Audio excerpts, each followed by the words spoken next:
Chapter 2. You can fight him, or you can fight me.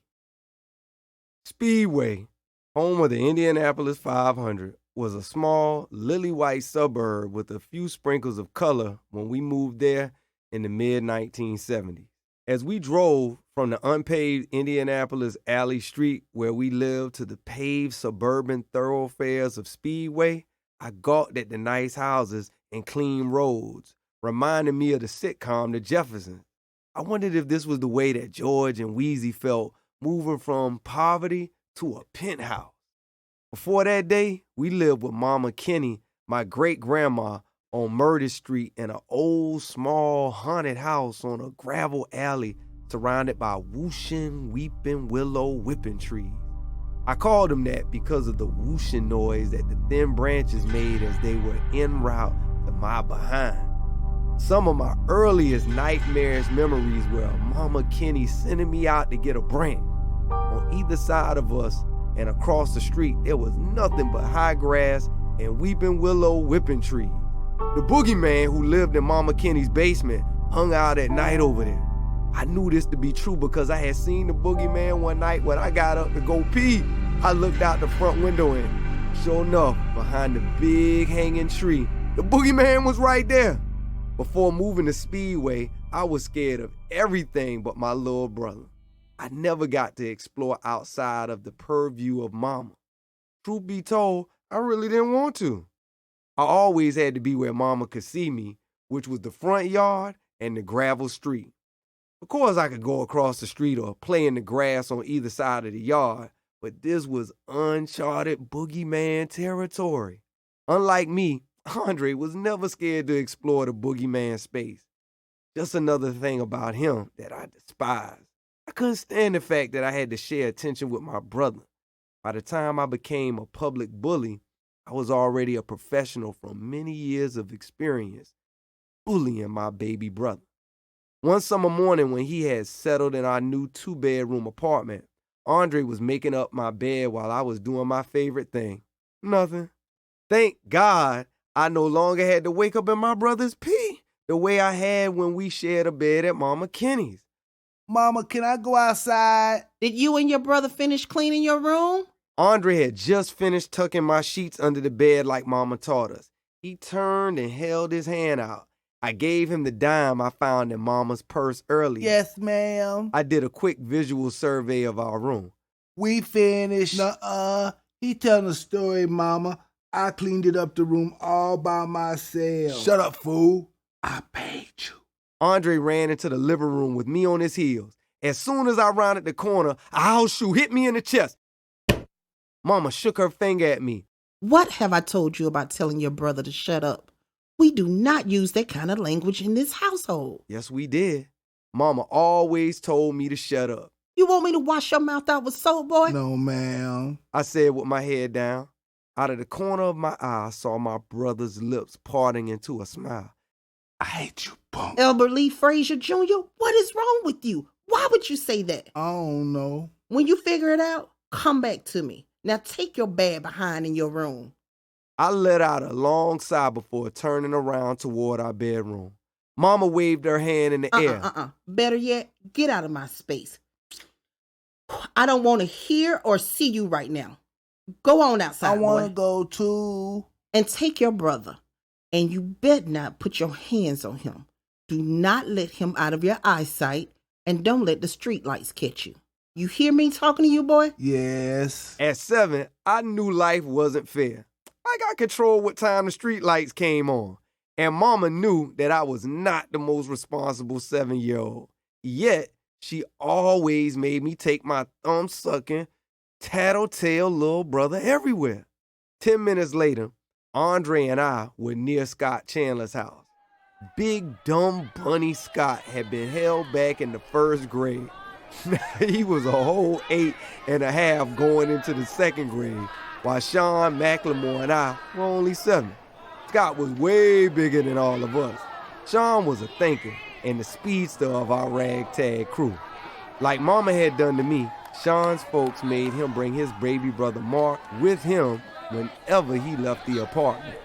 Rounding out our crew was Chris, the lone white kid. His mom was generous with snacks, so I usually went to grab Chris before embarking out on a summer day of play. We all stood around the big oak near Scott's apartment. Let's play Super Friends and I'll be Superman. Super Friends is for sissies. Let's play Tarzan and the Apes. Scott beat his chest.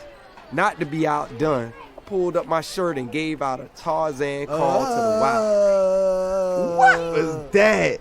Now I'm gonna be Tarzan. Andre, you will be Cheetah, and the rest of y'all my African savages. Scott, why you always get to be Tarzan, man? I want to be Tarzan. Scott took his foot off the tree he was about to climb and looked at me. Look at you, stupid. You look like African booty scratching savages, while me and Chris, we look like Tarzan.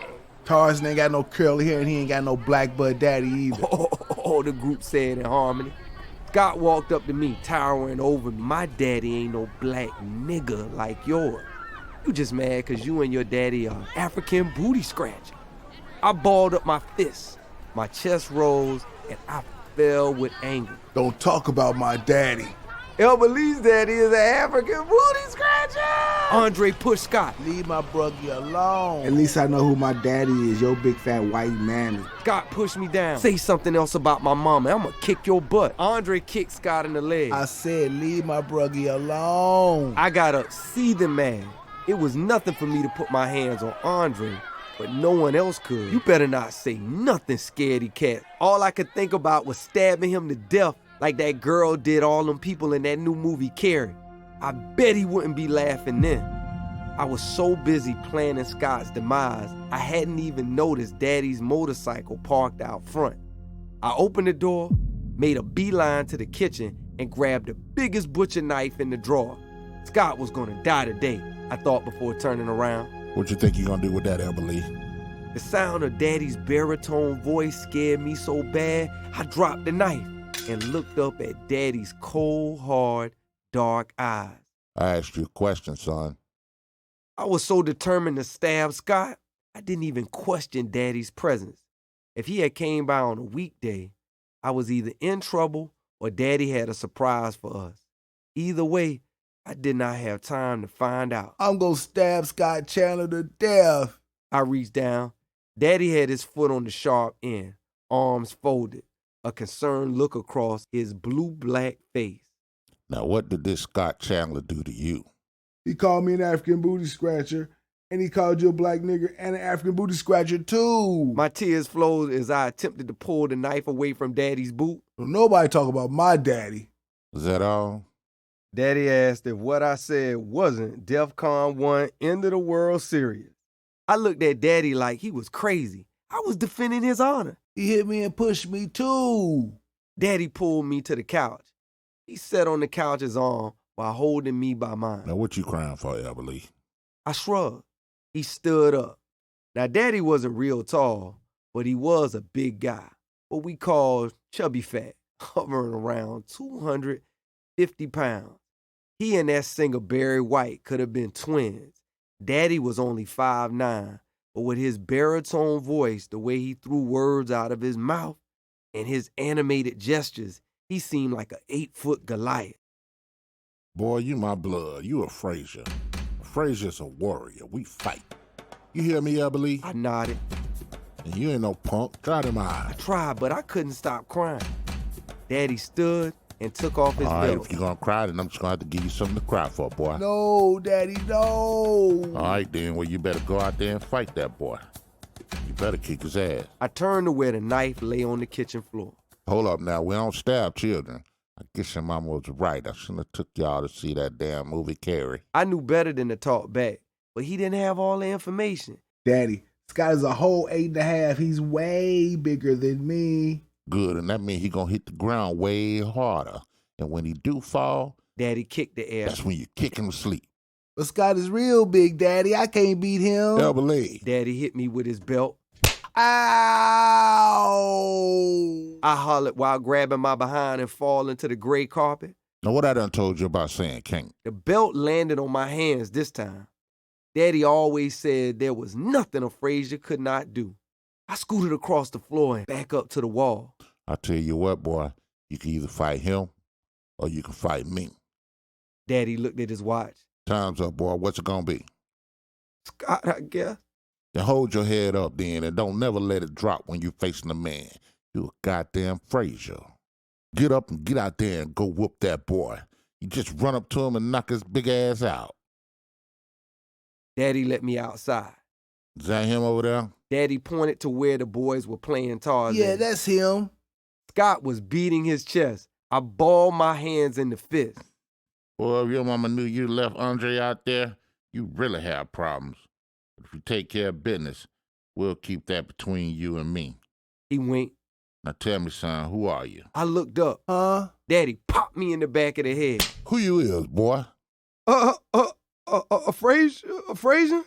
Hoping those were the words he was looking for. And what you about to do? I'm gonna whip his butt. I took off. Now that's my boy. Scott saw me coming. Look, y'all, here come the crybaby, African booty scratcher. Crybaby, suck your mama's titty. The first punch dropped him. I beat him like a drum before he got up and ran home crying.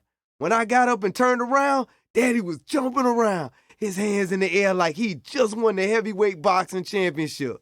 That was the first time I felt I had really made my daddy proud.